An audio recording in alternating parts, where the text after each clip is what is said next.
Hello students, welcome back to CBSE T point. My name is Kumar Sambhav और आज हम देखेंगे second part carbon and its compound का, जिसमें आज के टॉपिक में हम देखेंगे अबाउट एलोट्रॉप्स, मतलब कार्बन के कितने और फॉर्म्स हो सकते हैं, उसी को हम कहते हैं एलोट्रॉप्स। तो आज हम देखेंगे एलोट्रॉपिक फॉर्म ऑफ कार्बन्स, बोले तो एलोट्रॉप्स ऑफ कार्बन। ठीक है, देखो एनसीईआरटी कहती है इसको डिड यू नो में proper, the element carbon occurs in different form in nature which widely varying physical properties। Carbon इस नेचर में कई अलग अलग तरीके से, कई अलग अलग जगह पे या फिर कई अलग अलग फॉर्म में पाया जाता है। डिपेंड करता है उसकी प्रॉपर्टी, और उसकी फिजिकल प्रॉपर्टी में भी डिफरेंस मतलब अंतर होता है। ठीक है, both diamond and graphite, both diamond and graphite, both diamond and graphite are formed by carbon atom. दोनों डायमंड और ग्रेफाइट दोनों कार्बन एटम से बनते हैं। ठीक है, the difference lies in the manner in which the carbon atoms are bonded to one another. याद रखना, देखो कार्बन एटम्स एक दूसरे के साथ में बॉन्ड होते हैं, समझना। अब देखो इनकी अलाइनमेंट में, याद रखना, मैं जितनी भी बोलूं, मैं बोलूं कि अगर कार्बन के कई फॉर्म्स हैं, कार्बन के मेनी फॉर्म्स हैं, ठीक है। अब ये जो कार्बन के ढेर सारे फॉर्म्स हैं ना, अब देखो इस कार्बन के जो ढेर सारे फॉर्म्स हैं, इनमें मेनली डिफरेंस क्या है? इनमें मेनली डिफरेंस ये है कि जो कार्बन कार्बन, अच्छा आपको पता ही है कि सब में कार्बन और कार्बन के बीच की ही बॉन्डिंग है, फिर भी कैसा डिफरेंस है समझो। बात यह है ना कि कार्बन किस तरह से बॉन्डेड है, किस फॉर्म में बॉन्डेड है, उसकी स्ट्रक्चर क्या है, उस पर डिपेंड करता है इनके एलोट्रॉपिक्स नेचर की।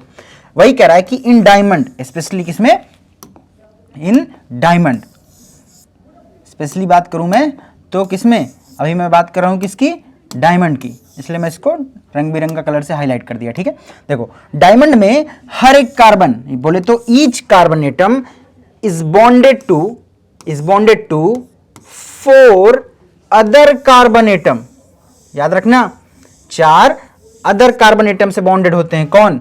Bonded to 4 other carbon atom. इतनी बात क्लियर है क्या? देखो आज से पता चल गया हमें कि कार्बन में, जो कार्बन के एलोट्रॉप है डायमंड, उसमें डायमंड के जो कार्बन हैं वो एक दूसरे के कार्बन एटम से ही बॉन्डेड हैं। Each carbon atom is bonded to 4 other carbon atom. याद रखना, जो डायमंड का कार्बन एटम है ना, वो 4 अलग अलग कार्बन एटम से बॉन्डेड हैं, वो 4 अलग अलग कार्बन एटम से बॉन्डेड हैं, 4 अलग अलग कार्बन एटम से बॉन्डेड हैं।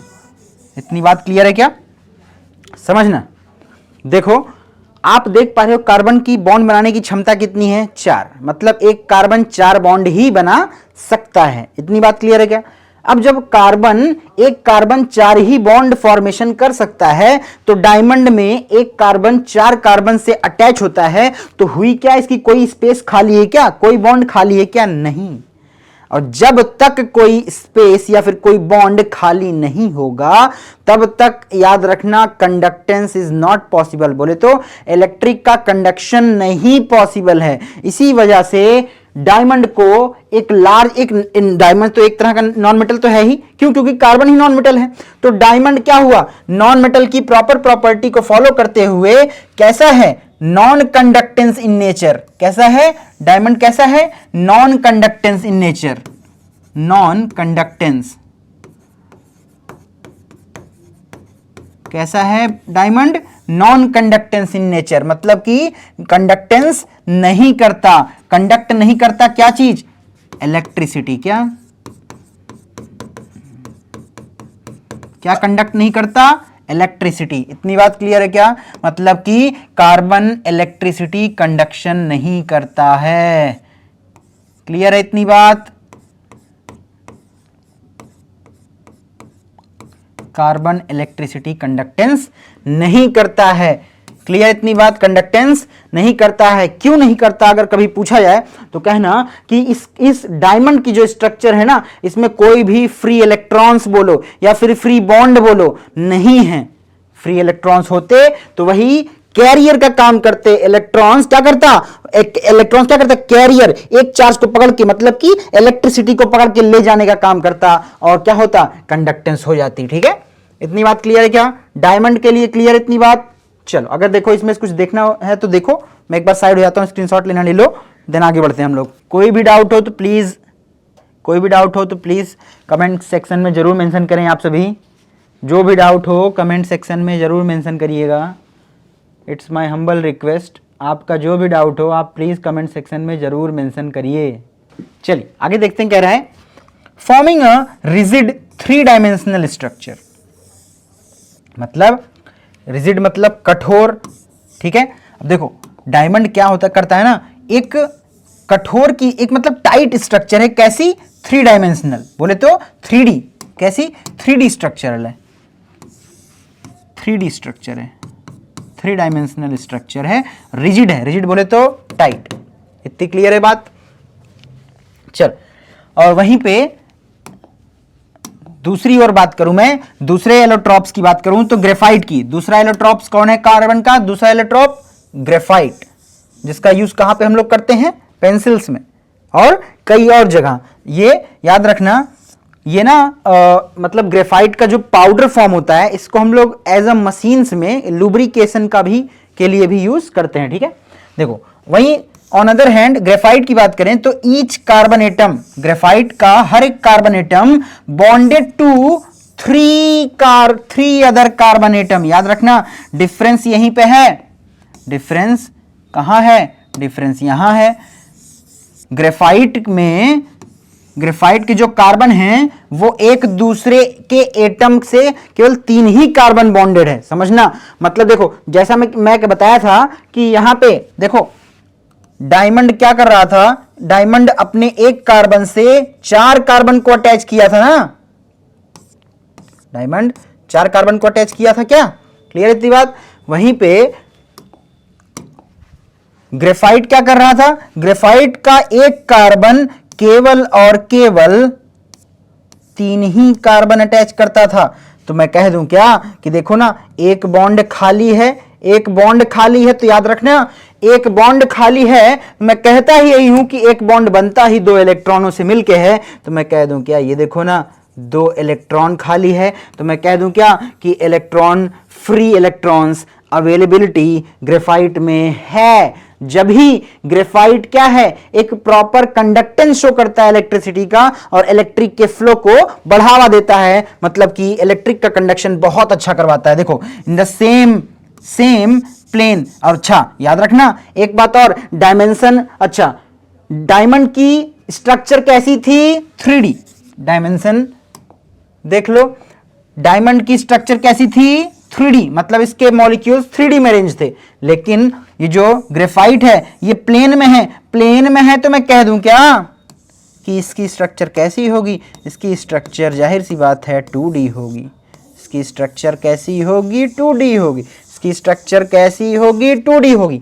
बात क्लियर है, इतनी बात क्लियर आप सभी को, इतनी बातें क्लियर हैं क्या। चलें आगे बढ़ें। देखो giving a hexagonal array, hexagonal एक स्ट्रक्चर, हेक्सागोनल स्ट्रक्चर में फॉर्म होती है। ठीक है, one of these bond is a double bond and thus the valency of the carbon is satisfied, जिसकी वजह से वह वैलेंसी जो होती है सेटिस्फाइड होती है। देखो अब ये जो बॉन्ड है ना, ये जो सिंगल बॉन्ड खाली था, अब ये सिंगल बॉन्ड ना हो कि ये डबल बॉन्ड बना है। ठीक है, अब ये बॉन्ड नहीं है, तभी देखो याद रखना ग्रेफाइट का एक कार्बन 3 कार्बन से अटैच है, उसमें से एक कार्बन के साथ ग्रेफाइट डबल बॉन्ड बना लेता है ताकि इसकी वैलेंसी सेटिस्फाइड हो जाए, जैसे 1 2 3 4 बॉन्ड। क्लियर इतनी बात, इतनी बातें क्लियर है क्या। चलो देखो graphite structure is formed by the hexagonal array being placed in the layers 1 above. याद रखना, मतलब मैं कह दूं क्या कि ग्रेफाइट की जो स्ट्रक्चर है वो 2D है, तो वो तो मुझे पता है, वो आपको भी पता चल गई, मैंने बता दिया। लेकिन कैसी है देखो, 2D होने के साथ साथ ये लेयर वाइज है। मान लो ये रही एक लेयर प्लेन में पड़ी है, दूसरी लेयर उसके ऊपर, तीसरी लेयर उसके ऊपर, चौथी लेयर उसके ऊपर, 5वीं लेयर उसके ऊपर, इस तरह से लेयर वाइज वो ग्रेफाइट अलाइन करती है। इतनी बात क्लियर है क्या, इतनी बातें क्लियर है क्या। आप देखिए इधर देखिए स्ट्रक्चर, डायमंड की स्ट्रक्चर ये रही, डायमंड की स्ट्रक्चर ये रही। और ये ग्रेफाइट की स्ट्रक्चर है, और ये C60 स्ट्रक्चर है जिसको बोलते हैं बकमिंस्टर फुलरीन। ठीक है, इसके बारे में हम बताते हैं, तब तक इसमें से जो भी नोट करना हो आप लोग नोट करिए, मैं साइड हो जाता हूं। इतनी बात क्लियर है? इसमें से कोई डाउट आप सभी को? याद रखिएगा, नोट करते रहिए, उसके साथ साथ मैं आपको कुछ बातें बता रहा हूं, सुनते रहिए। कि ये जो ग्रेफाइट है ना, इतनी बातें क्लियर है? इतनी क्लियर है? समझो अब बात को, आज से समझना। Graphite is a good conductor of electricity, but diamond is not a good conductor of electricity. Why? Diamond में फ्री इलेक्ट्रॉन्स, फ्री बॉन्ड्स नहीं है, that is why they are non conductor for the electricity, as well as graphite is a well और good electricity का conduction करवाता है। क्यों? क्योंकि graphite के पास एक फ्री इलेक्ट्रॉन है, क्योंकि वो उसके एक कार्बन, 3 ही कार्बन से अटैच है, जो कि 4 कार्बन से अटैच होता है डायमंड में, जिस वजह से डायमंड नॉन कंडक्टर होता है। इतनी बात क्लियर है क्या? चलें आगे बढ़ें। चलो चलूं आगे, एक बार फिर पूछ रहा हूं, चलो।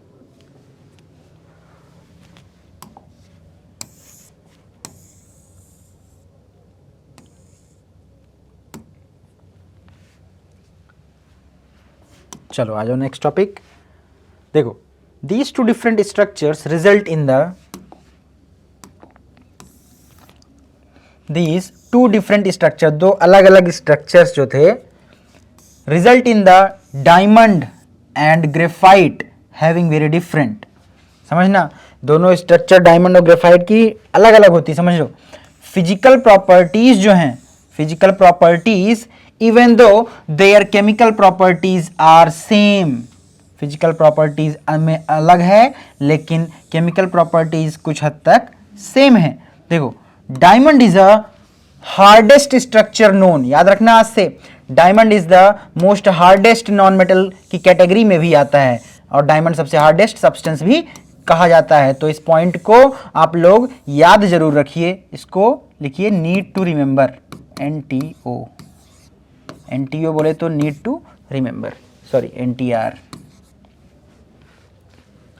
While graphite is smooth and slippery, graphite smooth, soft, और स्लिपरी मतलब फिसलने जैसा दिखता है। ठीक है, graphite is also a good conductor of electricity, जो कि मैंने बता ही दिया अभी, unlike other non metals that you studied in the previous chapter, जैसे बाकी नॉन मेटल्स नॉन कंडक्टर्स होते हैं। ठीक है, बट ये ग्रेफाइट क्या है?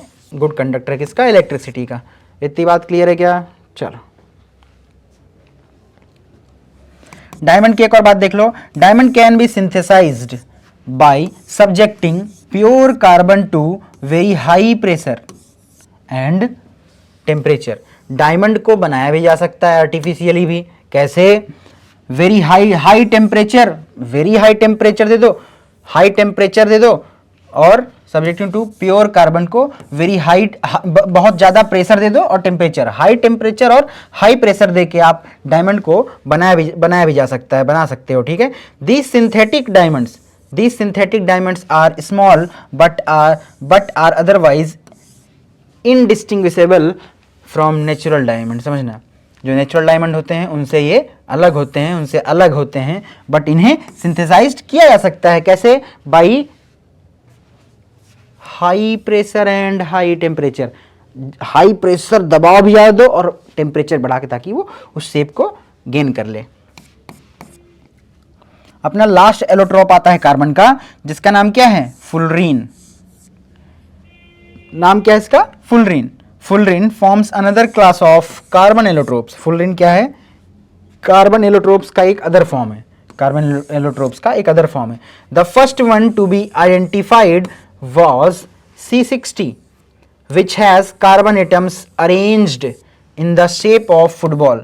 याद रखना, जो C60 है, जो फुलरीन का स्ट्रक्चर है, वो स्ट्रक्चर बिल्कुल फुटबॉल जैसा है, एकदम सिमिलर होता है फुटबॉल जैसे स्ट्रक्चर से। तो हम कह देते हैं कि इसकी स्ट्रक्चर बिल्कुल सॉकर बॉल जैसी, यानी कि फुटबॉल जैसी है। ठीक है, सिंस दिस लुक लाइक जियोडिक डोम। ठीक है, designed by the US architect. अच्छा, इसका डिजाइन कौन किया था? US के आर्किटेक्ट थे, जिनका नाम क्या था? Buckminster fullerene. आर्किटेक्ट का नाम था बकमिंस्टर फुलरीन और एलिमेंट जो है उसका नाम है फुलरीन, जो क्या है, जो कि कार्बन 60 कंपाउंड है, मतलब कि C60 कंपाउंड है। इतनी बात क्लियर है क्या? कार्बन 60 कंपाउंड बोले तो C60, बोले तो C60। क्लियर? इतनी बात क्लियर है क्या? चलो, इतनी बात क्लियर है। चलो, आज के लेक्चर में हमने क्या देखा? हमने आज के लेक्चर में देखा एलोट्रॉप्स, कार्बन के एलोट्रॉप्स। बोले तो एलोट्रॉप्स मतलब कि अलग अलग फॉर्म ऑफ कार्बन के क्या क्या हो सकते हैं।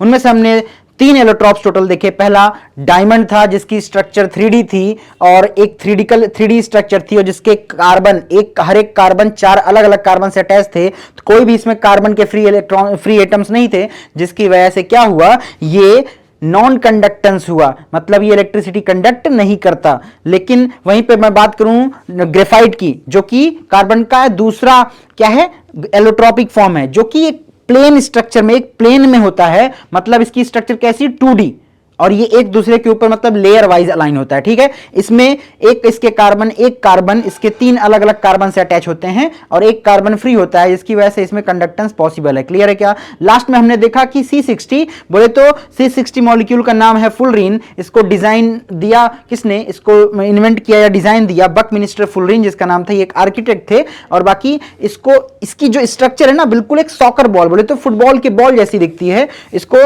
C60 यानी कि कार्बन 60 फॉर्म भी बोलते हैं। ठीक है, आज के लेक्चर में ये था हमारा, जिसमें हमने पढ़ा इलेक्ट्रॉपिक फॉर्म्स। उम्मीद है आप सभी को अच्छा लगा होगा ये वीडियो। अगर आपको सच में पसंद आया हो तो आप इस वीडियो को लाइक, कमेंट, शेयर जरूर करें। मिलते हैं आपसे नेक्स्ट पार्ट में और नेक्स्ट क्लास में। Till then, thank you so much.